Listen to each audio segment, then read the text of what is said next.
જય સ્વામિનારાયણ વિદ્યાર્થી મિત્રો, આજના ચેપ્ટરની અંદર લાસ્ટ આપણે ડિસ્કશન કરેલું હતું મેગ્નેટિક ફ્લક્સ. મેગ્નેટિક ફ્લક્સ અંગેનો ગાઉસનો નિયમ. આજના ટોપિકની અંદર મેગ્નેટાઇઝેશન અને મેગ્નેટાઇઝેશન તીવ્રતા અથવા મેગ્નેટિક તીવ્રતા આ ટોપિકનું આપણે ડિસ્કશન કરવું છે. સેમ આના જેવો ટોપિક બીજા ચેપ્ટર વખતે આપણે ભણી ગયા છીએ. સમાંતર પ્લેટ પહેલા થોડો એને યાદ કરાવડાવું છું જેથી કરીને આને થોડી ગ્રીપ આવે. જો કે ત્યારે ડિસ્કશન કરતા ત્યારે મેં તમને કીધું જ હતું કે પાંચમા ચેપ્ટર વખતે આપણે એકદમ ડીપમાં પાછા આના વસ્તુઓ બધી ભણવાની છે. ત્યાં જેવા ઇક્વેશનો હતા એવા જ ઇક્વેશનો પાછા અહીં આપણે રિપીટ કરવાના છે. જ્યારે સમાંતર પ્લેટ કેપેસિટર હોય, આ માની લઈએ કે આપણે આ સમાંતર પ્લેટ કેપેસિટર, આના ઉપર ધન ચાર્જ હોય. આપણે ખબર છે કે બહારની સાઈડ ચાર્જ 0 હોય, ખરેખર અહીંયા ધન હશે, અહીંયા એટલો ઋણ હશે, અહીંયા 0 હોય. અહીંયા વિદ્યુત ક્ષેત્ર હશે કેપેસિટરની બે પ્લેટ વચ્ચે. અહીંયા વિદ્યુત ક્ષેત્ર જે હશે એ વિદ્યુત ક્ષેત્ર હશે, સમાન વિદ્યુત ક્ષેત્ર હશે. આની વચ્ચે જ્યારે ડાઇલેક્ટ્રિક મૂકવામાં આવે, ડાઇલેક્ટ્રિક સ્લેબ, ત્યારે શું થતું હતું તો કે ડાઇલેક્ટ્રિકમાં અંદર ડાઇલેક્ટ્રિક એટલે ડાયપોલ, બધી ડાયપોલ માટે આપણે હતી. એ બધી ડાયપોલ આપણે એમ કહેતા આમ ડંબેલ આકારે હોય. બધી ડાયપોલ વિદ્યુત દ્વિધ્રુવી, જેને કાયમી દ્વિધ્રુવી ચાર્જ માત્રા હોય એવા બધા અણુઓ જ્યારે વિદ્યુત ક્ષેત્રમાં રાખો ત્યારે આ બધા અણુઓ આમ એક દિશામાં ગોઠવાશે, એટલે કે બધાની મૂવમેન્ટ એક દિશામાં જશે. પરિણામે આના છેડા પાસે વિદ્યુત ભાર પ્રેરિત થાય. આ બાજુ ઋણ હોય એ બાજુ ધન ખુલ્લો, ધન પ્રેરિત થશે ટૂંકમાં, અને આ બાજુ છે એ ઋણ વિદ્યુત ભાર પ્રેરિત થશે. મેં આને નામ આપેલું હતું બદ્ધ વિદ્યુત ભાર. તો હવે કહી શકાય કે કેપેસિટરની બે પ્લેટ વચ્ચે જે વિદ્યુત ક્ષેત્ર હોય ને પરિણામી વિદ્યુત ક્ષેત્ર કેટલું હોય તો કે જે બાહ્ય વિદ્યુત ક્ષેત્ર એનો અત્યારે એનો EF વડે દર્શાવું. ક્યુ ડાઇલેક્ટ્રિક નહોતો ત્યારે જે વિદ્યુત ક્ષેત્ર હતું તે, પણ વચ્ચે જેવું ડાઇલેક્ટ્રિક મૂક્યું એટલે ડાઇલેક્ટ્રિકની અંદર ઊંધું વિદ્યુત ક્ષેત્ર પ્રેરિત થશે, કારણ કે આ બાજુ ધન ખુલ્લો થશે, આ બાજુ ઋણ ખુલ્લો થશે, એટલે EB માઈનસ કરતા હતા તો EF માઈનસ EB. પછી આયા આપણે લખતા હતા સિગ્મા F માઈનસ આયા sigma B upon epsilon naught. આ બધું પરિણામ યાદ આવી જવું જોઈએ. કદાચ સાવ જો આવું યાદ ના આવતું હોય તો પેલા રિક્વેસ્ટ કરું છું કે ભાઈ પેલા આ જે છે ને ફોર્મ્યુલા વાળા પદની જોઈ લેજો, આયા બહુ મજા આવશે. આ સિગ્મા B એટલે શું? કેપેસિટરની આ પ્લેટ ઉપર આપણે જે ચાર્જ મૂકીએ છીએ તે, અને સિગ્મા B એટલે શું? બદ્ધ વિદ્યુતભાર પૃષ્ઠ ઘનતા, જે ડાઇલેક્ટ્રિકના અંદરના છેડા પાસે જે પ્રેરિત થશે એ. હવે ત્યારે આપણો પ્રૂવ કરવાનો કઈ ટાર્ગેટ આવો હતો કે ડાઇલેક્ટ્રિક વચ્ચે મૂકો ત્યારે બે પ્લેટ વચ્ચેનું વિદ્યુત ક્ષેત્ર ઘટે અને k માં ભાગનું થાય. વિદ્યુત ક્ષેત્ર ઘટે અને k માં ભાગનું થાય. એ વખતે વચગાળામાં આપણે બીજી રાશિ વ્યાખ્યાયિત કરેલી હતી, પોલેરાઇઝેશન તીવ્રતા P. P એટલે આપણે આવું લખ્યું હતું P ટોટલ છેદમાં V. એકમ કદ દીઠ પ્રેરિત થતી ડાયપોલ મોમેન્ટ કેમાં? ડાઇલેક્ટ્રિકમાં. આ ડાઇલેક્ટ્રિક સ્લેબ હતો, એ ડાઇલેક્ટ્રિક સ્લેબના એકમ કદ દીઠ જે આમાં પ્રેરિત થાય ડાયપોલ, કારણ કે આ બાજુ ધન આ બાજુ ઋણ, તો જે P ટોટલ એટલે ડાયપોલ મોમેન્ટ, બરાબર. ડાયપોલ મોમેન્ટ કેટલી હોય ડાઇલેક્ટ્રિકમાં? ડાયપોલ મોમેન્ટનું સૂત્ર શું? 2a * q ની જેમ. તો અહીંયા જે વિદ્યુત ભાર ખુલ્લો થયો હોય તે અહીંયા વિદ્યુત ભાર એ બે સરખો જ હોય. અહીંયા જેટલો ધન હશે એટલો અહીંયા ઋણ હશે. તો 2aq એમાં a એટલે આવે પણ કે 2a એટલે આટલું ડિસ્ટન્સ. તો ડાયપોલ મોમેન્ટ તમારા પાસે આવે, v એટલે કદ. બીજું આપણે ત્યારે પ્રૂવ કર્યું હતું ત્યાર પછી કે આનું મૂલ્ય છે એ કેના જેટલું હોય તો કે બદ્ધ વિદ્યુત ભાર પૃષ્ઠ ઘનતા જેટલું. બરાબર, આ તમને યાદ હોવું જોઈએ. P બરાબર સિગ્મા B. આની જગ્યાએ આપણે કિંમત મૂકેલી હતી, આયાને પોલેરાઇઝેશન તીવ્રતા કહેતા હતા. એ પોલેરાઇઝેશન તીવ્રતા P બરાબર સિગ્મા B બદ્ધ વિદ્યુત ભાર પૃષ્ઠ ઘનતા, એનું મૂલ્ય આપણે એક સરખું પ્રૂવ કર્યું હતું. પછી ઇલેક્ટ્રિક સસેપ્ટિબિલિટી કાય E બરાબર P upon E. આવું એક પરિણામ આપણે જે E એટલે ઇલેક્ટ્રિક સસેપ્ટિબિલિટી, બરાબર, P એટલે પોલેરાઇઝેશન તીવ્રતા, E એટલે વિદ્યુત ક્ષેત્ર. આ ખાલી સૂત્રો એકવાર ઝડપથી રિકોલ થાય એટલે આખી થિયરી રિપીટ કરાવો એ મારો ટાર્ગેટ નથી. બરાબર, હવે જોજો આના જેવી જ કઈક ચર્ચાઓ સાથે આપણે આયા મળવું છે, આગળ વધવું છે. તો સૌથી પહેલા એક હું રાશિ વ્યાખ્યાયિત કરી નાખું છું. પહેલા શબ્દ આપણો જે મેગ્નેટાઇઝેશન, જેમાં અહીંયા આપણે કીધું કે પોલેરાઇઝેશન અથવા આને પોલેરાઇઝેશન તીવ્રતા કહેવાય. અહીંયા એવી રીતે મેગ્નેટાઇઝેશન અથવા મેગ્નેટાઇઝેશન તીવ્રતા આપણને ખ્યાલ છે કે કોઈ પણ પદાર્થ હોય તો પદાર્થના પરમાણુ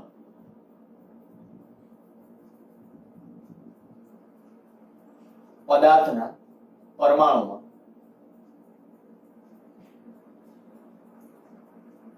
ઇલેક્ટ્રોનના ભ્રમણને લીધે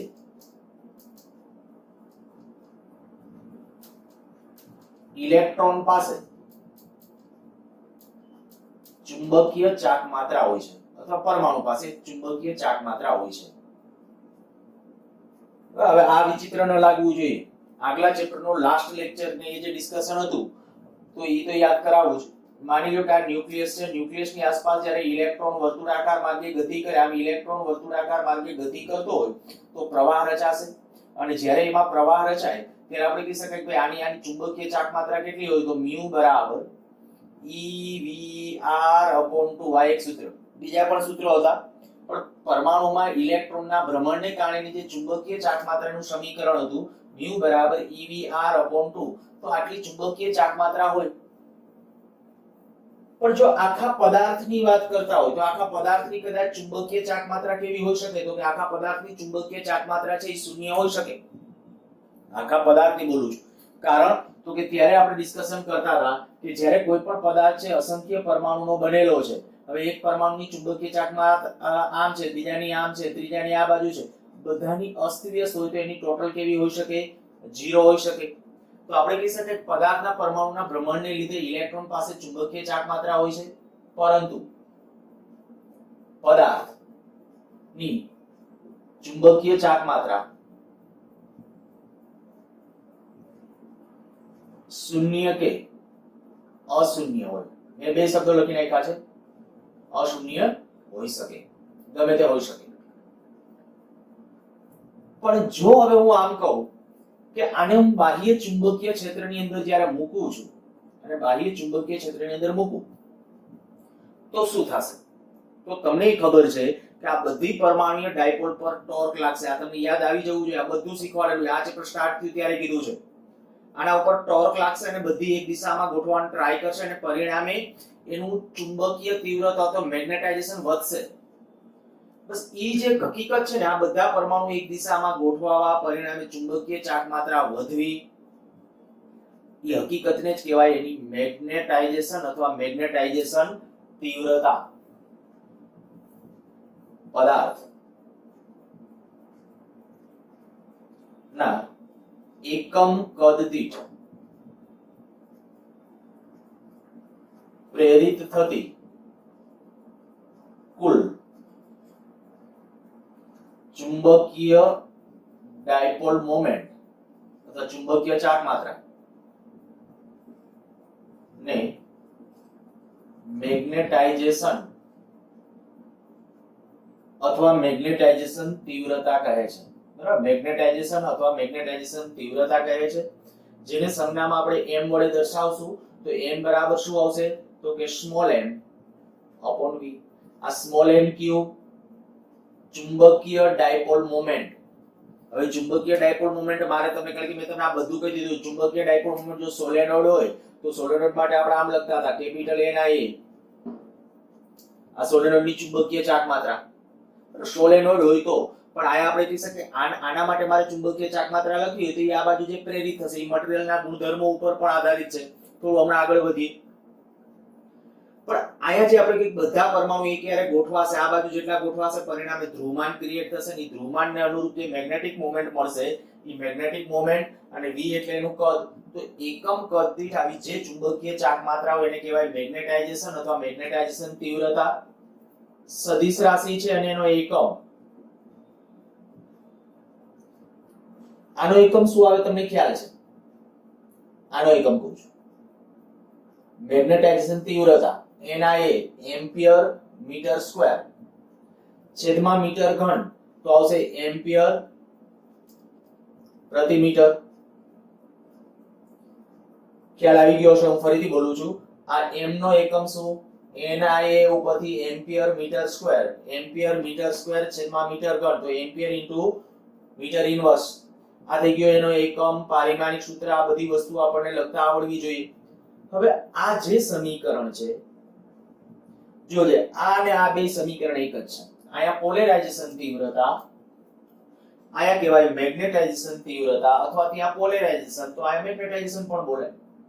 ત્યાં શું હતું તો કે એકમ કદ દીઠ પ્રેરિત થતી વિદ્યુત ડાયપોલ મોમેન્ટ, અહીંયા છે એકમ કદ દીઠ પ્રેરિત થતી ચુંબકીય ડાયપોલ મોમેન્ટ. તો આ કેપિટલ M. અચ્છા, હવે આપણો ટાર્ગેટ તો છે, આ તો આપણે કીધું કે આ પદાર્થનું મેગ્નેટાઇઝેશન ની વાત કરી, આપણે આ મેગ્નેટાઇઝેશન ને એમાં ડિટેલમાં જવું છે. તો સોલેનોઇડ થી જ શરૂ કરીએ. આ પૂછી નાખું છું, હવે આ સૂત્રોની બધું મગજમાં રાખજો.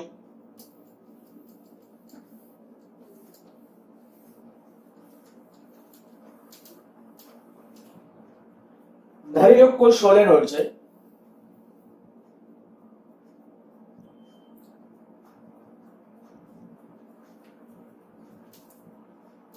m એકમ લંબાઈ દીઠ આટાની સંખ્યા છે,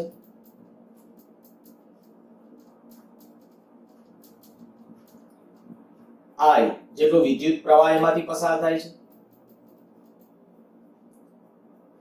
તો એના અંદરના વિસ્તારમાં ચુંબકીય ક્ષેત્ર B બરાબર કેટલું હોય, μ0 ni.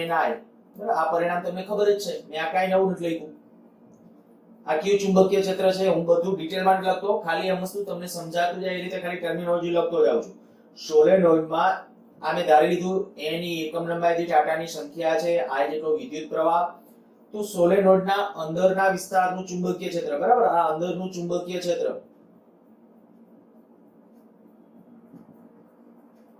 અચ્છા, માની લ્યો કે આ આપણો સોલેનોઇડ છે.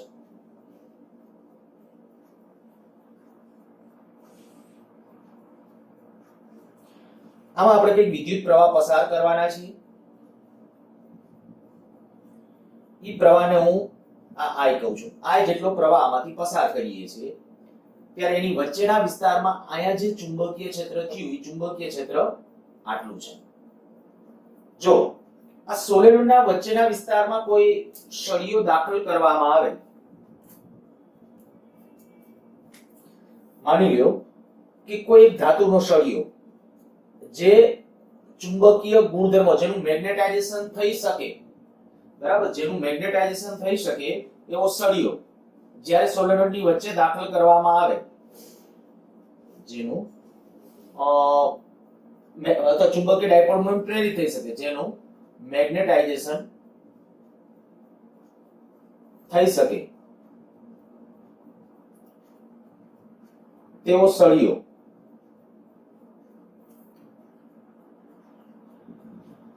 સોલેનોઇડ માં ગર્ભ તરીકે,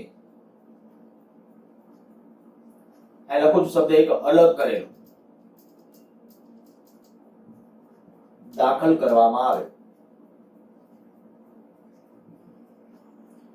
તો હવે પરિણામી ચુંબકીય ક્ષેત્ર કેટલું હશે ને એ નક્કી કરવું છે. જોજો બરાબર સમજો. શું મેં સ્ટેટમેન્ટ લખ્યું છે, જેનું મેગ્નેટાઇઝેશન થઈ શકે, એટલે કે જેની અંદર પ્રેરિત ચુંબકીય ડાયપોલ મોમેન્ટ ઉત્પન્ન થઈ શકે. કદાચ આની અંદર તમે જે સળિયો મૂક્યો પણ તમે એમ કહો ભાઈ એવું જેનું મેગ્નેટાઇઝેશન થઈ જ નથી શકતું એવો કોઈ સળિયો જેની અંદર પરમાણુ એકબીજામાં ગોઠવાઈ નથી શકતા એક દિશામાં, એવું તમે રાખો કોઈ મટીરીયલ, તો નહીં. દાખલા તરીકે લોખંડનો સળિયો એ ચાલે. એનું મેગ્નેટાઇઝેશન થઈ શકે એવો સળિયો સોલેનોઇડમાં ગર્ભ તરીકે, એનો આ વચ્ચેનો ભાગમાં દાખલ કરો એટલે ગર્ભ તરીકે અલગ કરેલોનો અર્થ શું? તો અહીંયા ખરેખર આ જે ટર્ન્સ છે ને, ખરેખર આ જે તાર વિટાળેલા હોય ત્યારે આ તાર ડાયરેક્ટલી આના સળિયા સાથે સંપર્કમાં આવે ને તો આમાં કરંટ શોર્ટ સર્કિટ થઈ જાય, એવું નહીં. એટલે શું કરવાનું, કાં તો આ જે રોડ તમે મૂકેલો છે ને એ રોડ ઉપર અવાહક આવરણ ચડાવી દો, અથવા બીજો રસ્તો કે આ જે રોડ છે, લોખંડનો રોડ એટલે કે સળિયો, એના ઉપર જે તમે તાર વાપરો તો તાર વિટાળો ને સોલેનોઇડ તરીકે, એ ઇન્સ્યુલેટેડ હોવો જોઈએ. ઇન્સ્યુલેટેડ એટલે શું, તો એના ઉપર પ્લાસ્ટિકનું ઉપર કવર હોવું જોઈએ તાર ઉપર, એવો તાર છે એના ઉપર વિટાળો, તો એ કહી શકાય અલગ કરેલો. એટલે મેં અલગ કરેલો શબ્દ એટલે એનો અર્થ સમજવામાં તમે તમારી રીતે આ રીતે લખજો. દાખલ કરવામાં આવે તો પરિણામી ચુંબકીય ક્ષેત્ર હવે કેટલું હશે, તો તમને એ તો ખબર પડે કે આની અંદર હમણાં મેં કીધું તેવી રીતે આના પરમાણુ લોખંડ છે કે અંદર કોઈ પણ મટીરીયલ છે તો એની અંદર મેગ્નેટાઇઝેશન થશે. એના પરમાણુ પહેલા કેવા હતા જોજો. પહેલા આપણે કીધું પરમાણુ પાસે ચુંબકીય ચાર્જ માત્રા હોય, પરંતુ પદાર્થની ચુંબકીય ચાર્જ માત્રા શૂન્ય કે અશૂન્ય. શું કામ શૂન્ય કે અશૂન્ય? તો બની શકે કોઈ એકની ડાયપોલ મોમેન્ટ આમ છે, બીજાની આમ હોય, ત્રીજાની આમ. બધાની મેગ્નેટિક મોમેન્ટ અસ્તવ્યસ્ત દિશામાં હોય તો પરિણામી કેવી હોઈ શકે? 0. પણ જેવી એને હું ચુંબકીય ક્ષેત્રમાં મૂકીશ, કારણ કે આ ચુંબકીય ક્ષેત્ર આવી ગયું, જ્યારે હું સોલેનોઇડમાંથી પ્રવાહ પસાર કરું છું અને આ ચુંબકીય ક્ષેત્ર અંદર હશે, અને જ્યારે આ ચુંબકીય ક્ષેત્ર હશે અંદરના વિસ્તારમાં, તો તરત જ અંદર જે મેગ્નેટાઇઝેશન કરવા માટે જે ધાતુ રાખી છે એ ધાતુની અંદર આવેલા પરમાણુ બધા એક દિશામાં ટોર્ક લાગતા ગોઠવાશે એક દિશામાં. હું શું સમજાવવા માંગુ તમે સમજતા હશો, બરાબર? કે અહીંયા જે આપણે કહીએ કે આ જે લોખંડનો સળિયો છે, તો લોખંડ તો કોઈ પણ મટીરીયલ જેનું મેગ્નેટાઇઝેશન થઈ શકે એવું, તો એના પરમાણુ પહેલા આમ બધા અસ્તવ્યસ્ત, બધાની મૂવમેન્ટ અલગ અલગ દિશામાં હતી, આડાઅવળી. હવે જેવું આમાંથી પ્રવાહ પસાર કરું એટલે સોલેનોઇડમાંથી પ્રવાહ પસાર થાય, તમને યાદ છે સોલેનોઇડ ચુંબકની માફક વર્તણૂક આપે, અને એની અંદર આપણે ચુંબકીય ક્ષેત્ર વચ્ચેના વિસ્તારમાં આમ હશે. પ્રવાહ જો આમ વહેતો હોય સોલેનોઇડમાંથી, તો ત્યારે એ સ્થિતિમાં તમે કહી શકો અંદર ચુંબકીય ક્ષેત્ર આ દિશામાં હશે. તો આ ચુંબકીય ક્ષેત્ર અને વચ્ચેના વિસ્તારમાં સમાન ચુંબકીય ક્ષેત્ર હોય, તો સમાન ચુંબકીય ક્ષેત્રમાં આવા બધા પરમાણુ આવે તો એના ઉપર ટોર્ક લાગે અને બધા એક દિશામાં ગોઠવાય. તો આની અંદર કંઈક વધારાનું મેગ્નેટાઇઝેશન થયું. આપણે એ જે મેગ્નેટાઇઝેશન એ જ આપણે વાત કરતા હતા મેગ્નેટાઇઝેશન. પણ હું અત્યારે પહેલા પરિણામી ચુંબકીય ક્ષેત્ર લખું, તો હવે આમ લખીશ B બરાબર, આને છે ને B0 કહી દઉં છું. ત્યારે અંદર ગર્ભ ભાગ નહોતો, તો અંદર રોડ નહોતો ત્યારે. તો હવે ચુંબકીય ક્ષેત્ર કેટલું હશે? B0 પ્લસ Bm લખું છું. આ વધારાનું જે અંદર તમે જે સળિયો મૂક્યો એ સળિયાને પરિણામે જે અંદર વધારે, અને જો આમાં સરવાળો થશે, હમણાં હું કેપેસિટરમાં સમજાવતો હતો ત્યારે હું શું લખતો હતો તો કે પરિણામી વિદ્યુત ક્ષેત્ર E બરાબર EF માઈનસ EB આવું લખતો હતો. કારણ શું? તો કે કેપેસિટરની બે પ્લેટ વચ્ચે આયા ધન વિદ્યુત આયા ઋણ હોય તો વિદ્યુત ક્ષેત્ર આમ હતું, પણ અંદર ડાઇલેક્ટ્રિક સ્લેબમાં ઊંધું વિદ્યુત ક્ષેત્ર પ્રેરિત થયું હતું. જ્યારે આની અંદર ક્યારેક હશે ઊંધું હશે, ત્યારે આપણે એવી જ ફિનોમિના અત્યારે લઈએ છીએ. હું અત્યારે પ્લસ લઈ લઉં છું, પછી ટર્મિનોલોજી હું તમને કહીશ આગળ જતા. અહીંયા માઈનસ લઈ લેવાની એટલે ઓટોમેટિકલી બધું થઈ જશે સેટ. અત્યારે મોટા ભાગના કિસ્સાઓની અંદર શું થાય તો કે આ બધા પરમાણુ આપણા બાહ્ય ચુંબકીય ક્ષેત્રની દિશામાં ગોઠવાય, અને જો બાહ્ય ચુંબકીય ક્ષેત્રની દિશામાં ગોઠવાય તો ત્યારે આપણે કહી શકાય કે ભાઈ પરિણામી છે બેનો સરવાળો થશે, એટલે કે B બરાબર B0 પ્લસ Bn. તો આ બેનો સરવાળો. ઓકે, એક મિનિટ.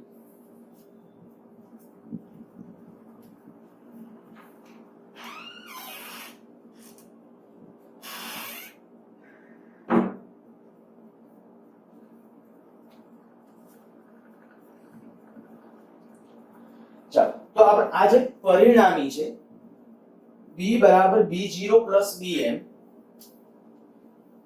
એના ડિસ્કશનમાં આગળ વધીએ. ખાસ યાદ રાખજો આ B0 કયું ચુંબકીય ક્ષેત્ર છે? B0 યા છે સોલેનોઇડમાંથી પ્રવાહ પસાર થવાને પરિણામે જે ચુંબકીય ક્ષેત્ર ઉત્પન્ન થશે ને તે એ B0 છે. અચ્છા, Bm કયું? તો કે ઈ ઓલા સળિયામાં જે અંદર પ્રેરિત થયું ને ઈ છે. અંદર સળિયો મૂક્યો એટલે સળિયાના બધા પરમાણુ એક દિશામાં ગોઠવાના. અચ્છા, જ્યારે ઈ સળિયામાં વધારાના પરમાણુ આ બાજુ ગોઠવાના, ત્યારે તમને એ ખબર છે કે હું આ બાજુથી જોઈશ જો તો મને પ્રવાહ આમ વિષમ ઘડી દેખાશે. કેમાં? આ સોલેનોઇડનો નહીં. હવે થોડી વાર સોલેનોઇડને ભૂલી જાઓ, અંદરનો સળિયો ખાલી કન્સિડર કરો. જે સળિયો છે એ સળિયામાં મેગ્નેટિક મોમેન્ટ આમ હશે, એનો અર્થ કે મને પ્રવાહ ત્યાં દેખાશે વિષમ ઘડી. પ્રત્યેક પરમાણુમાં પ્રવાહ જો આમ વિષમ ઘડીઓ, તેનો મોટો એક પ્રવાહ ગાળો આમ દર્શાવી શકાય. આ અગાઉ કીધું હતું જ્યારે ચેપ્ટર સ્ટાર્ટ કર્યું ત્યારે. પરિણામી પ્રવાહ તમે આ બાજુ આમ દર્શાવી શકો. જો એની અંદર પરિણામી પ્રવાહ આ બાજુ આમ હશે તો એ પ્રવાહને છે ને મારે એમ બોલવું હોય તો બોલી શકું કે એને કહો વધારાનો મેગ્નેટાઇઝિંગ પ્રવાહ. શું કામ એવું બોલવું જોઈએ એ કહો. જો આ સમીકરણને, કારણ કે આપણે MCQ સોલ્વ કરવા માટે કામ આવશે એટલે લખું છું અહીંયા. આને આમ કહું છું μ0 ni પ્લસ μ0 nim. આ im એને કહું છું વધારાનો મેગ્નેટાઇઝિંગ પ્રવાહ. જી હા, im વધારાનો મેગ્નેટાઇઝિંગ પ્રવાહ. હું દરેકે દરેક શબ્દ સમજાવવા પર ફોકસ કરું છું, બરાબર? બાકી સૂત્ર તો એમના એક પછી સ્ટેપ મૂકતા જશો તો એનો ડાયરેક્ટ છે. લખવામાં કદાચ આ પ્રશ્ન છે ઓવરઓલ સહેલો છે, પણ સમજવામાં ખાસ ધ્યાન રાખજો. μ0 ni તો મેં આ સૂત્ર લખી નાખ્યું, b0 ને બદલે આ સૂત્ર લખી નાખ્યું. હવે હું તમને આમ થોડું આને એક્સટેન્ડ કરીને આમ કહું. આની વચ્ચે જ્યારે મેં સળિયો મૂક્યો તો ચુંબકીય ક્ષેત્ર થયું કેટલું? તો કેટલું? B બરાબર B0 bm. જો આની અંદર μ0 ni હું કોમન લઈ લઉં, μ0 n કોમન લઈ લઉં તો શું થશે? I im. આ મેં im કયો લખ્યો છે? એને માં મેગ્નેટાઇઝિંગ પ્રવાહ કેવો હોય તો એ છૂટ, ને વધારાનો મેગ્નેટાઇઝિંગ પ્રવાહ બોલવો હોય તો એ છૂટ. પ્રશ્નો બે પ્રકાર, મેગ્નેટાઇઝિંગ પ્રવાહ શોધો તો એ શોધવાનો છે, ને વધારાનો મેગ્નેટાઇઝિંગ. શબ્દો બે સાચા છે, બેનો અર્થ ખરેખર અલગ છે. તેમનો થશે વધારાનો પ્રવાહ અને મેગ્નેટાઇઝિંગ પ્રવાહ બે એક જ. વધારાનો મેગ્નેટ, હા, એટલા માટે કે આ જે સળિયો છે, આ સળિયાની અંદર જ્યારે આપણે કીધું ભાઈ આની અંદર જ્યારે સોલેનોઇડમાંથી પ્રવાહ પસાર થાય એટલે બધા પરમાણુ આ બાજુ ગોઠવાણા, આ બાજુ ગોઠવાણા, બધા પરમાણુની મેગ્નેટિક મોમેન્ટ આમ ગોઠવાણી. એટલે શું થયું કે અંદર એવો પ્રેરિત પ્રવાહ રચાણો. કેમ પ્રેરિત પ્રવાહ મીન્સ શું? તો કે બધા પરમાણુઓ છે એની અંદર છે, આપણે ખબર છે કે ભાઈ મેગ્નેટિક મોમેન્ટ આમ ક્યારે હોય? પ્રવાહ આમ હોય તો અંદર આ બાજુ આમ પ્રવાહ. તો એ બધા પ્રવાહોનો પરિણામી પ્રવાહ એટલે એને કહેવાય મેગ્નેટાઇઝિંગ પ્રવાહ. બધા પ્રવાહોનો પરિણામ ક્યાં પ્રવાહ? આ સોલેનોઇડનો નહીં, અંદર જે પ્રેરિત થયો પરમાણુનો અંદર એ જે છે એને કહેવાય મેગ્નેટાઇઝિંગ પ્રવાહ. અચ્છા, હવે એની હકીકત હું બીજી રીતે સમજાવું. માની લો કે આની વચ્ચે આ રાખ્યું અને પરિણામી ચુંબકીય ક્ષેત્ર મળ્યું, એ આટલું મળ્યું, બરાબર? સળિયો રાખ્યો. પણ હવે હું તમને આવી રીતે આમ પૂછું, મારે સળિયો અંદર નથી રાખવો અને છતાંય ચુંબકીય ક્ષેત્ર આટલું જ જોઈએ છે, તો કે તો પ્રવાહ વધારી દો. ખાલી I ને બદલે જો im જેટલો પ્રવાહ વધારી દો. ખાલી આટલું બોલું છું. આમાંથી જ્યારે પ્રવાહ વહેતો હતો, અંદર સળિયો હતો તો અંદર મેગ્નેટાઇઝેશન થયું, અંદર મેગ્નેટાઇઝિંગ પ્રવાહ પણ ક્રિએટ થયો. એ im છે. આ im શું છે? મેગ્નેટાઇઝિંગ પ્રવાહ છે. અત્યારે આમાં જ્યારે પ્રેરિત થતો પ્રવાહ લખું છું. પણ હવે હું એવું કરું છું કે આ સળિયો અંદરથી કાઢી નાખું, સળિયો કાઢી નાખું અને છતાંય ચુંબકીય ક્ષેત્ર આટલું જ જોઈએ છે. તો મારે શું કરવું પડશે? તો કે પ્રવાહ પહેલા આમાંથી જે પ્રવાહ વહેતો હતો એ વધારવો પડશે. કેટલો વધારવો પડશે? તો કે im જેટલો. કારણ કે જો આ I ને બદલે I im થઈ જાય તો ચુંબકીય ક્ષેત્ર કેટલા જેટલું થઈ જશે? આનો. તો એ અર્થમાં im ને શું કહેવાય? વધારાનો મેગ્નેટાઇઝિંગ પ્રવાહ. ખાસ MCQ ની આગળ જતા મેં કીધું કે આવા જ પ્રશ્નો શબ્દો પ્રયોગો હશે કે વધારાનો મેગ્નેટાઇઝિંગ પ્રવાહ ગણો અને આ ગણો, તો એ વસ્તુ તમને ત્યારે ખ્યાલ આવવી જોઈએ. ઓકે, આગળ વધીએ.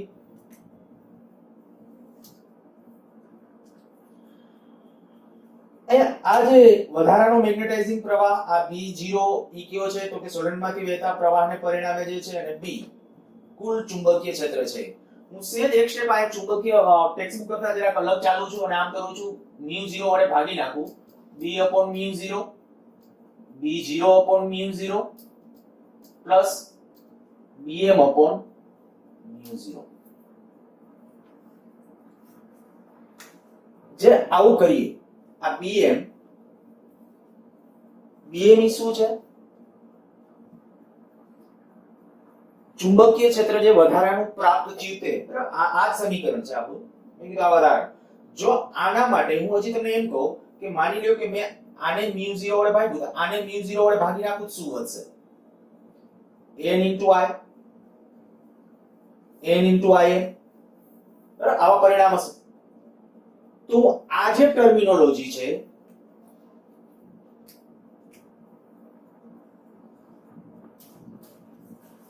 આને કહું છું m મેગ્નેટાઇઝેશન અથવા મેગ્નેટાઇઝેશન તીવ્રતા. આને કહું છું h ચુંબકીય તીવ્રતા. આ ચુંબકીય તીવ્રતા.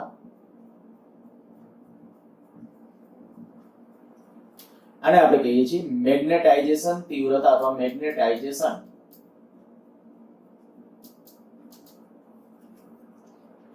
તમને કઈ રીતે સહેલું પડશે એ પ્રમાણે હું લખવાનું ટ્રાય કરું છું. બાકી ટેક્સ્ટમાં વાંચો એટલે ખ્યાલ આવી જશે. શું કર્યું છે bm/μ0. હવે તમને એમ થશે કે એક વખત આ મેગ્નેટાઇઝેશન એટલે તો આ કીધું એકમ કદ દીઠ પ્રેરિત થતી ડાયપોલ મોમેન્ટ, અને બીજી વાર પાછો આ આમ કહું છું μ0 bm અને μ0 નો ગુણોત્તર.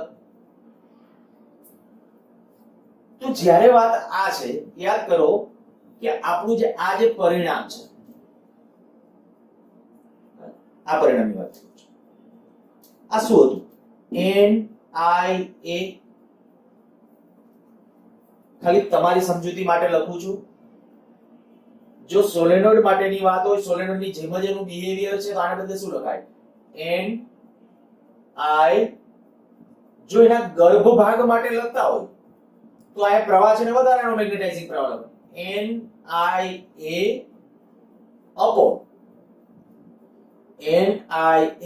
upon volume. વોલ્યુમ એટલે કદ. કેનું કદ? આ જે વચ્ચે સળિયો, જો આપણે કીધું આ પદ કેના માટેનું છે? અંદરના સળિયાનું છે.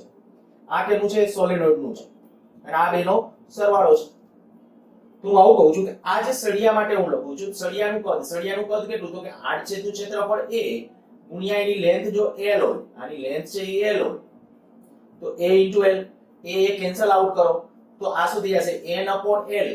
એકમ આ n એટલે ટોટલ આટા ભાગ્યા l કરી નાખો લંબાઈ, તો સ્મોલ n થઈ જાય, સ્મોલ ni. ખબર પડી ગઈ હશે ને? આ NIM કરી નાખું છું. તો આ એક જ વસ્તુ છે. જો જ્યારે તમને દેખાય છે, હું જ્યારે આમ કહું છું કે આ μ0 વડે આ પદને ભાગી નાખું છું, આ સમીકરણને હું μ0 વડે ભાગી નાખું તો તમને શું દેખાશે? ni. અને બીજું કયું દેખાશે? NIM. ફરીથી હજી બોલું છું, મેં કીધું નહીતર છે ને મગજ આડાવડું ઘૂમા રાખશે. μ0 ને ઓકે, આ સમીકરણને હું μ0 વડે ભાગી નાખું છું. μ0 વડે ભાગી નાખું છું ni. આ NIM. હવે ઈ NIM બરાબર મેં શું પ્રૂવ કર્યું? આ મેગ્નેટાઇઝેશન તીવ્રતા. એટલે મેં આની જગ્યાએ લખી નાખ્યું છે કે મેગ્નેટાઇઝેશન. બરાબર? ઈ મેગ્નેટાઇઝેશન એટલે કેનું છે? તો તમને ખબર પડી જાય છે કે ભાઈ અંદર જે સળિયો છે, રોડ છે, એનું મેગ્નેટાઇઝેશન છે. અચ્છા, એવી રીતે બાકી આ જે સોલેનોઇડમાંથી હું પ્રવાહ પસાર કરું છું, એને હું એક નવી રાશિ નામ આપું છું અને કહું છું ચુંબકીય તીવ્રતા H. હવે જો હું આમાં H ને સૂત્રનો કરતા બનાવું તો H બરાબર શું આવશે? તો તમે કહી શકશો કે ભાઈ આમાં આ H પેલા આપણે સૂત્ર લખ્યું b/μ0 બરાબર H plus m. અર્થાત કે આમાં એમ કહીએ કે ભાઈ H બરાબર b/μ0 minus m.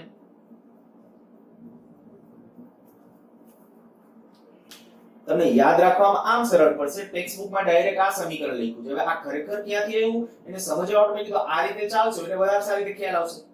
એને ડાયરેક્ટ જ કહી દીધું છે કે આ રીતે સોલેનોઇડમાંથી વહેતા પ્રવાહને પરિણામે ચુંબકીય તીવ્રતા વ્યાખ્યાયિત કરવું સહેલું પડશે. એમ કઈ ચુંબકીય તીવ્રતા આ રીતે વ્યાખ્યાયિત કરી દીધી છે. ક્યાંથી આવી ચુંબકીય તીવ્રતા એ હવે તમને ખ્યાલ આવી ગયો. બરાબર? આપણે ખાલી આટલું જ કર્યું, μ0 વડે ભાગી નાખ્યું. ત્યારે મેં આને શું નામ આપી દીધું? મેગ્નેટાઇઝેશન તીવ્રતા. એ મેગ્નેટાઇઝેશન તીવ્રતા એટલે કઈ છે? તો કે આમાંથી જે ઓલું એકમ કદ દીઠ પ્રેરિત થતી ટોટલ ડાયપોલ મોમેન્ટ, તો એકમ કદ દીઠ પ્રેરિત થતી ડાયપોલ મોમેન્ટ એટલે એને NIM કહેવાય. તો એ NIM આપણે પ્રૂવ કર્યું અને NIM ત્યાં લખી નાખ્યું. તો અથવા આને NIM ને બદલે શું કહેવાનું? Capital M. અથવા એને બદલે આપણે શું કીધું કે ભાઈ bm/μ0. કારણ કે આ bm બરાબર શું છે? μ0 ni. એમાં μ0 વડે ભાગી નાખો છો તો NIM જ થઈ ગયું. એટલે આને બદલે મેગ્નેટાઇઝેશન તીવ્રતા. એવી રીતે મેં આ વધારાની રાશિ વ્યાખ્યાયિત કરી છે. પણ એનો અર્થ શું છે? તો કે સોલેનોઇડમાંથી જે પ્રવાહ વહે છે એને કારણે જે ગર્ભ ન હોય સોલેનોઇડની વચ્ચે, ત્યારે સોલેનોઇડમાંથી વહેતા પ્રવાહને પરિણામે એની જે અંદર પ્રેરણ થશે એટલે ચુંબકીય ક્ષેત્ર હશે એને ચુંબકીય તીવ્રતા કીધું છે. તો આ થઈ ગયું આપણા માટે H. અચ્છા, થોડું હજી આપણે જો આને આગળ લઈ જવા માંગતા હોય ઇક્વેશનને, તો હું આ ઇક્વેશનને પાછા આ ઇક્વેશન ઉપર આવી જાઉં છું. આમ લખું છું b μ0 H plus m. પરંતુ m is proportional to H. જોજો, આપણા ઘરના સિદ્ધાંતો ત્યાં હું નથી લખતો, પણ તમે આયા થોડું ફીલ કરો કે આમાં જે મેગ્નેટાઇઝેશન સળિયાનું થશે એનો આધાર ઓલા સોલેનોઇડ ની અંદર કેટલું ચુંબકીય ક્ષેત્ર છે એના ઉપર છે કે નહીં કહી શકાય. જો આ સોલેનોઇડમાં હું પ્રવાહ વધારીશ, સોલેનોઇડમાં પ્રવાહ વધારીશ તો ચુંબકીય ક્ષેત્ર વધશે, અંદર આ ચુંબકીય ક્ષેત્ર વધ્યું તો અંદર સળિયાનું પણ ચુંબકીય ક્ષેત્ર વધશે.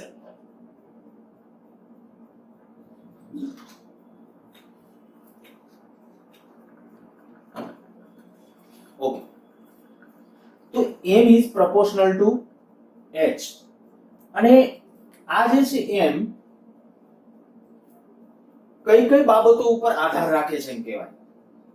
એટલે આ સળિયાનું અંદર મેગ્નેટાઇઝેશન થશે કેના ઉપર, તો કે એક તો h ઉપર ખબર, h એટલે q છે. હવે h એટલે તમારા મગજમાં આમી તમે બોલી શકો h એટલે q, તો h બરાબર ni. હા, એક અહીંયા તમે ઇક્વેશન કહી દો. જો અહીંયા આપણે તમે આવું કર્યું, આ b0 બરાબર μ0 ni છે. હવે p upon μ0 બરાબર, આ μ0 વડે ભાગી નાખો છો તો p0 upon μ0, તો p0 upon એટલે ni આવ્યું. તો ni એટલે જે આપણે કહીએ કે જ્યાં h બરાબર ચુંબકીય તીવ્રતા h, h નું એક સમીકરણ આ, પણ h બરાબર aq n i.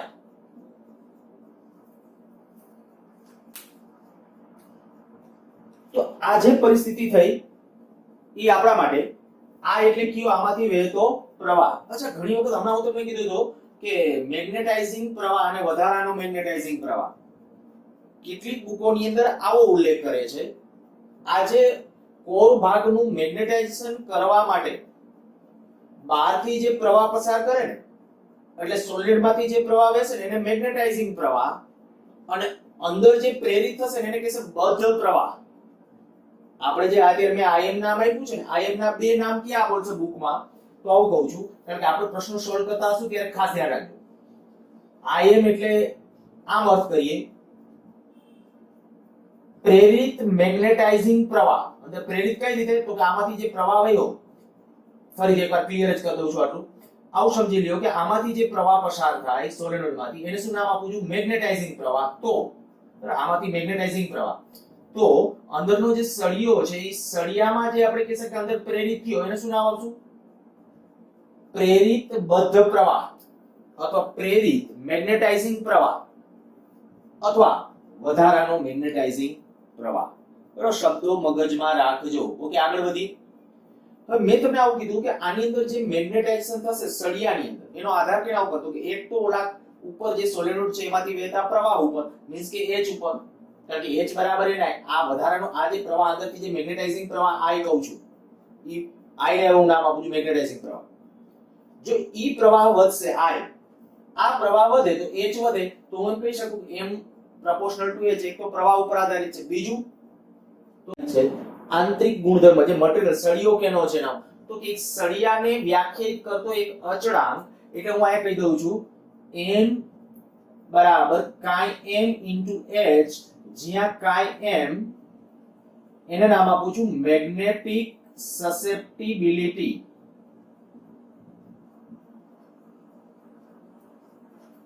ત્યાં આપણે બીજા ચેપ્ટર વખતે ચર્ચા કરી હતી ને એને કીધું હતું ઇલેક્ટ્રિક સસેપ્ટિબિલિટી. બરાબર, આ શું છે, magnetic susceptibility chi m. Text બુકમાં ખાલી chi m નામ લખ્યું છે, અમે અહીં chi m કહ્યું છે. ઇલેક્ટ્રિક સસેપ્ટિબિલિટી માટે chi e વપરાય, મેગ્નેટિક સસેપ્ટિબિલિટી માટે chi m. જો આ કિંમત હજી અહીંયા મૂકી દો. અચ્છા, chi m નો એકમ જોઈતો હોય, પારિમાણિક સૂત્ર જોઈતો હોય તો તરત ખબર પડી જવી જોઈએ. જો આનો એકમ થાય ઈ જ આનો થાય ને ઈ જ આનો થાય. m નો ને h નો એકમ સરખો, જો m નો ને h નો એકમ સરખો તો મેગ્નેટિક સસેપ્ટિબિલિટી એકમ રહિત. બરાબર, એટલે એકમ રહિત રાશિ છે. એકમ રહિત પરિમાણ રહિત રાશિ કહેવાય. અચ્છા, સસેપ્ટિબિલિટી એટલે શું, સસેપ્ટન્સ, જેને કહેવાય કે આપેલ મટીરીયલ છે એ કેટલું સુસપ્ત અવસ્થામાં છે, મીન્સ કે બાહ્ય ચુંબકીય ક્ષેત્ર તમે એપ્લાય કરો તો એ કેટલું સુસુપ્ત રહેશે, અંદરથી કેટલું મેગ્નેટિક પ્રેરિત કરશે, એનો આધાર એની સસેપ્ટિબિલિટી ઉપર છે. અને જો અહીંયા એક વધારામાં એમસીક્યુ માટે તમને કહી દઉં, જો chi m લેસ ધેન 0 એટલે કે ઋણ, chi m ગ્રેટર ધેન 0 એટલે કે chi m ધન થયું. બરાબર, આનો અર્થ ધન, આનો અર્થ. તો આ ઇનડાયરેક્ટલી અર્થ એવો થશે કે m અને h ની દિશા વિરુદ્ધ, m અને h વિરુદ્ધ દિશામાં, પણ અહીંયા m અને h એક જ દિશામાં. મેં હમણાં ચાલુ કર્યું ત્યારે તમે કેવું કીધું હતું b0 bn આ બેનો સરવાળો કર્યો છે ત્યારે બાદબાકી હોઈ શકે તો કે બાદબાકી ઓટોમેટિકલી ક્યારે આવી જશે જો આ કાયમ માઈનસ હશે ને તો આ કાયમ માઈનસ હશે એટલે એનો અર્થ કે આ m વાળું પદ માઈનસ m વાળું પદ ઓટોમેટિકલી માઈનસ એટલે એનો અર્થ કે અહીં માઈનસ આ એડ થઈ ગયું કહેવાય એટલે ઓટોમેટિકલી વચ્ચે પરિણામી ચુંબકીય ક્ષેત્ર એટલે બાદબાકી થઈ જશે અને એવા પદાર્થો છે જેને આપણે આવનારા લેક્ચર વખતે નામ આપશું ડાયામેગ્નેટિક મટીરીયલ્સ. ઓકે અત્યારે આપણે જે કહીએ કે કાયમ લેસ ધેન 0 એટલે કે ઋણ હોય તો m અને h કેવું હશે પરસ્પર વિરુદ્ધ દિશામાં. ઇનડાયરેક્ટલી અર્થ એવો થઈ ગયો કે જ્યારે આમાંથી જ્યારે આપણે પ્રવાહ પસાર કરીએ છીએ સોલેનોઇડમાંથી ત્યારે અંદર જે સળીઓ હશે ને એ સળિયાના કંઈક એવા ઇન્ટરનલ ગુણધર્મો હશે કે જેથી કરીને એની અંદર ડાયપોલ મોમેન્ટ જે પ્રેરિત થશે ને ડાયપોલ મોમેન્ટ છે આ દિશામાં નહીં ઊંધી પ્રેરિત થશે અને એને મેં કીધું ને એને કહેવાય ડાયામેગ્નેટિક મટીરીયલ. પણ એ ડિસ્કશન આવતા લેક્ચરનું છે અત્યારે નહીં બરાબર અત્યારે મારે એમાં નથી જવું એટલે હું ખાલી એટલું જ પણ જો કાયમ ઋણ છે તો અર્થ શું કરશો એ ખ્યાલ આવી ગયો કે આ મેગ્નેટાઇઝેશન આ પ્રવાહ છે મેગ્નેટાઇઝિંગ પ્રવાહ. આની જગ્યાએ મારે લખવું શું લખાય ni આની જગ્યાએ લખવું હોય તો nim બરાબર. એક પરિણામ આ પણ અહીં સાચું છે જો અહીં મારે એડ કરવું હોય તો આને બદલે m ને બદલે શું nim બરાબર અહીં કાયમ ni nn બે બાજુથી કેન્સલ કરી નાખો તો im બરાબર કાયમ into i. જો તમે કાયમ મેગ્નેટિક સસેપ્ટિબિલિટી જાણો છો એ તમને ડાયરેક્ટ આપી દેશે દ્રવ્યની મેગ્નેટિક સસેપ્ટિબિલિટી. એ નહીં આપે તો સાપેક્ષ પરમિબિલિટી કેવું કંઈક આપશે એ હજી આગળ જોઈએ છે. આ એટલે મેગ્નેટાઇઝિંગ પ્રવાહ કહું તો આ શું છે વધારાનું મેગ્નેટાઇઝિંગ પ્રવાહ. ઓકે આ MCQ માટે ખાસ. આગળ વધીએ જો હું આ કિંમત આ સૂત્રની અંદર મૂકી દઉં બરાબર આ કિંમત આ સૂત્રની અંદર શું થશે b બરાબર μ0 h પ્લસ m ને બદલે કાય m into h. આમાં h કોમન નીકળી જશે તો μ0 1 પ્લસ કાય m આ h બારે લઈ લીધું.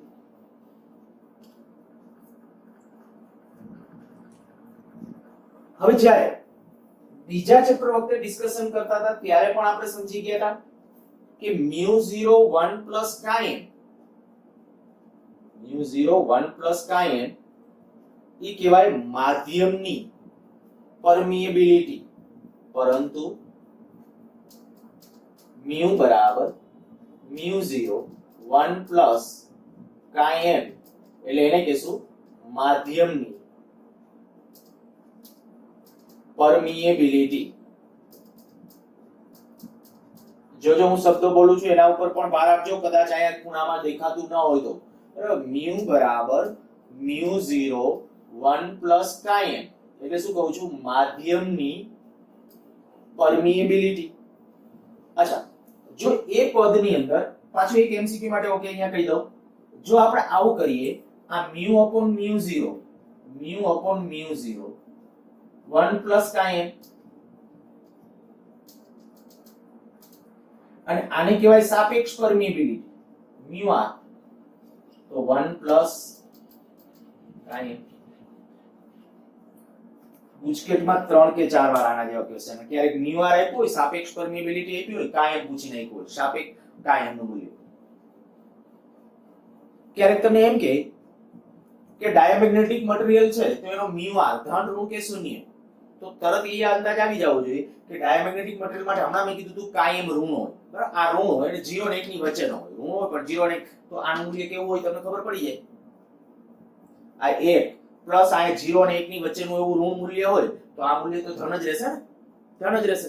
તો એવા પ્રશ્નો છે જનરલી પૂછતા હોય છે પણ મેં કીધું આપણે તે પહેલા સૂત્રોનું ભંડોળ એકઠું કરી લઈએ પછી પ્રશ્નો સોલ્વ કરજો એટલે વધારે ખ્યાલ આવે.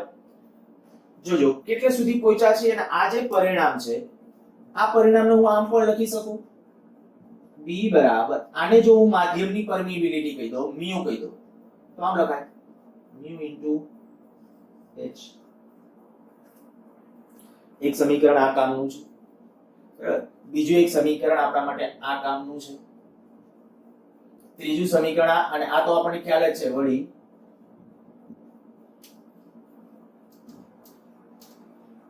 મ્યુ બરાબર મ્યુ0 ઇન્ટુ મ્યુ r. સાપેક્ષ પરમિએબિલિટી એટલે શું થાય? મ્યુ અપોન મ્યુ0, માધ્યમની પરમિએબિલિટી છેદમાં શૂન્યાવકાશની પરમિએબિલિટી.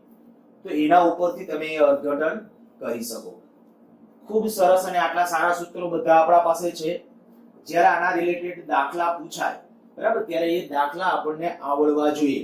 એક ટેક્સ્ટબુક નું ઉદાહરણ છે, એ ઉદાહરણ હમણાં લઈ લઉં છું, પણ એક વખત હજી ફરીથી કહું છું શેનો ટોપિક છે, શું છે. જો આ ટોપિકને તમે ત્યાં બીજા ચેપ્ટર સાથે કન્સિડર કરીને કેપેસિટરની બે પ્લેટ વચ્ચે જ્યારે ધ્રુવીય ડાઇલેક્ટ્રિક હતું ત્યારે એનું પોલેરાઇઝેશન જેવી રીતે હતું એવી રીતે અહીંયા સળિયાનું મેગ્નેટાઇઝેશન સમજશો તો બે ટોપિક ઓટોમેટિકલી બહુ વ્યવસ્થિત અને સહેલા બની જશે. શું કહ્યું? તો પહેલા આપણે કીધું મેગ્નેટાઇઝેશન તીવ્રતાની વ્યાખ્યા આપી. મેગ્નેટાઇઝેશન તીવ્રતા શું છે? m/v. પછી એને મેં આ સોલેનોઇડ માટે કેવી રીતે વ્યાખ્યાયિત કરતા હોય અથવા બધે મેગ્નેટાઇઝિંગ પ્રવાહ માટે વ્યાખ્યાયિત કરીએ તો આવું થશે. એ હમણાં મેં પ્રૂવ કરી દીધું કેવી રીતે છે. બરાબર. પછી આપણે કીધું સોલેનોઇડમાંથી પ્રવાહ વહેતો હોય તો એને વચ્ચે સળિયો મૂકો તો પરિણામી ચુંબકીય ક્ષેત્ર કેવું હશે? µ0 વડે ભાગી નાખ્યું. અને મેં વધારાના આ પણ સમીકરણો લખતો ગયો છું જેથી કરીને તમે સારી રીતે ડિસ્કસ કરી શકો. ઓકે, એક પરિણામ આયા સુધી આવ્યા. આ જે h નું સમીકરણ, m અને h ના એકમો સરખા. પછી આ b/µ0 એનો એકમ અને m નો એકમ પણ સરખો થશે. અચ્છા, આ જે સમીકરણ આવ્યું એની અંદર m ની જગ્યાએ કિંમત પણ m એટલે પાછું આ એના ઉપરથી કાયમ મેગ્નેટિક સસેપ્ટિબિલિટી એકમ રહિત રાશિ છે. ઋણ હોય તો શું દર્શાવે, ધન હોય તો શું દર્શાવે? બેની દિશા વિરુદ્ધ, એક જ દિશા, એવું કંઈક સૂચન થાય. અને b બરાબર µh. આ પરિણામ સુધી પરિણામી વચ્ચે જે ચુંબકીય ક્ષેત્ર હશે એ કેટલું હશે? તો જો મારે આ પરિણામ અહીંયા લખવું તો આમ પણ લખી શકું છું µr µ0 h.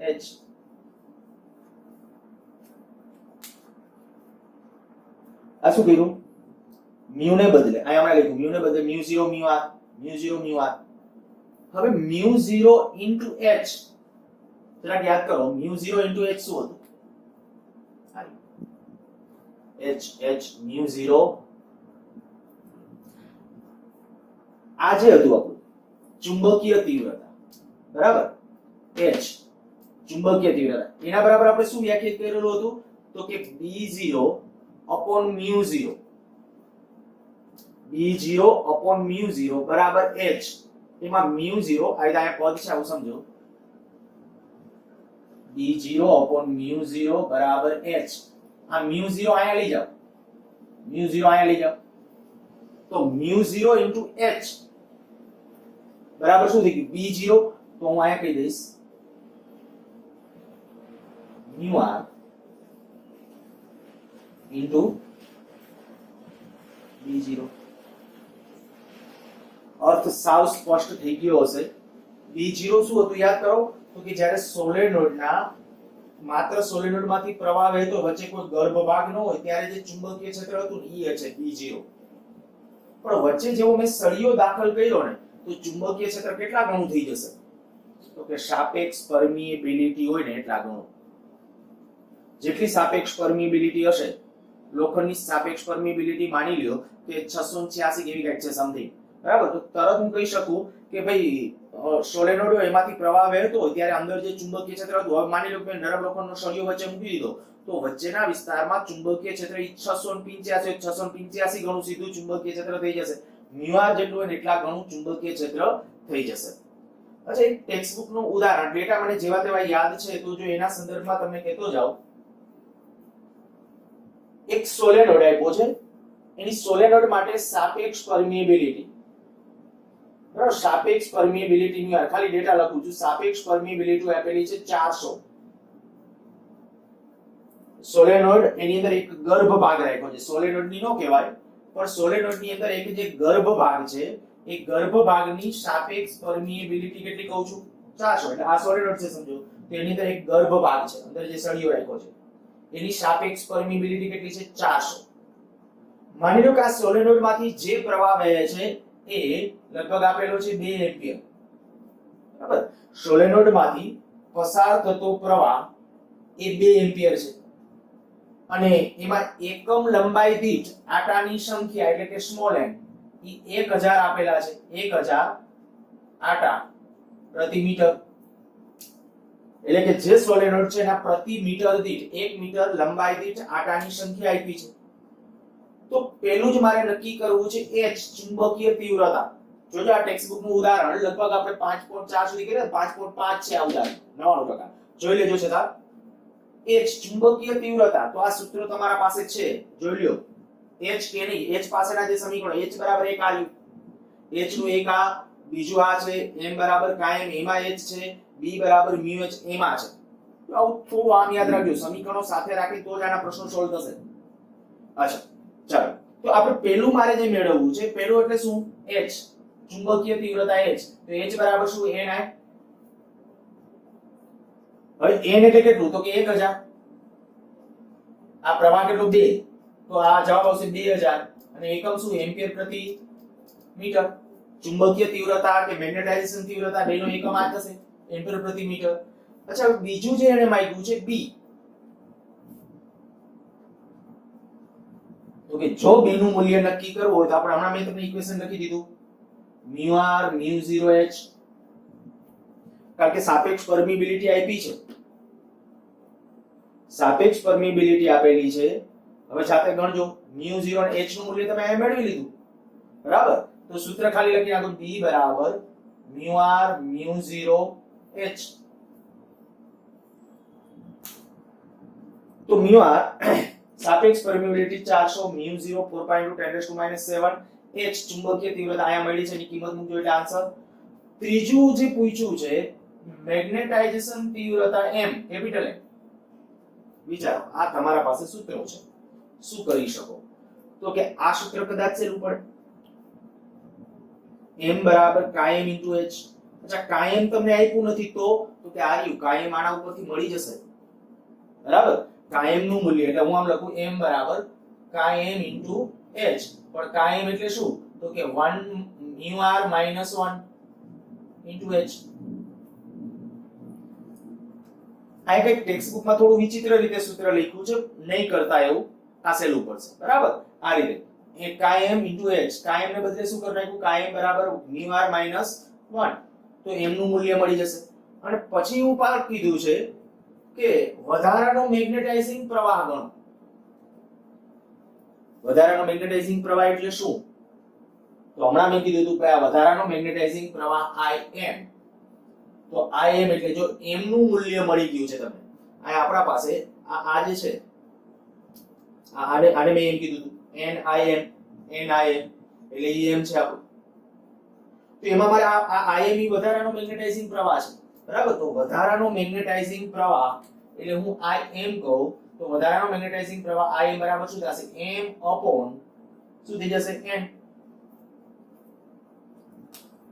આ m તમને મળી ગયું તો ઉપલા મુદ્દામાં m મળી જાય, પછી n વડે ભાગી નાખશો એટલે મળી જશે. જો બીજી કોઈ પણ બુકોના આના પ્રશ્નો જે રેફરન્સ બુકોમાં કે MCQ આવું તમે બધું સોલ્વ કરશો ને, એટલે કંઈક તો તમને એવું લાગશે કે એટલી બધી, એના કરતા બેસ્ટ રસ્તો આ કે આના રિલેટેડ જ્યારે પ્રશ્નો સોલ્વ કરવા બેસો ને ત્યારે સૂત્રો સાઈડમાં એક લખીને તમે તમારી સામે નજર રાખજો, રકમ વાંચીને શું આપ્યું છે ને એ પેલા ફીલ કરવાનું ટ્રાય કરજો, શું આપેલું છે ને શું પૂછેલું છે આ સમજવાનું ટ્રાય કરશો ને તો કદાચ તમને એમાં જે ગણતરી કરેલી હશે ને એના કરતા સહેલી મેથડ છે એ તમને મળી રહેશે. એટલે ખાસ એક રિક્વેસ્ટ કરું છું, આના રિલેટેડ પ્રશ્નોમાં જાઓ તો ખોટી આટી ગુટીમાં નહીં ભરાતા, પ્રશ્નો રિયલમાં સહેલા હશે, ગુજકેટમાં પૂછાય છે, નીટમાં બધામાં પૂછાય છે, સારી રીતે ફોકસ કરજો. સારું, અત્યારે અહીંયા અટકાવીએ છીએ.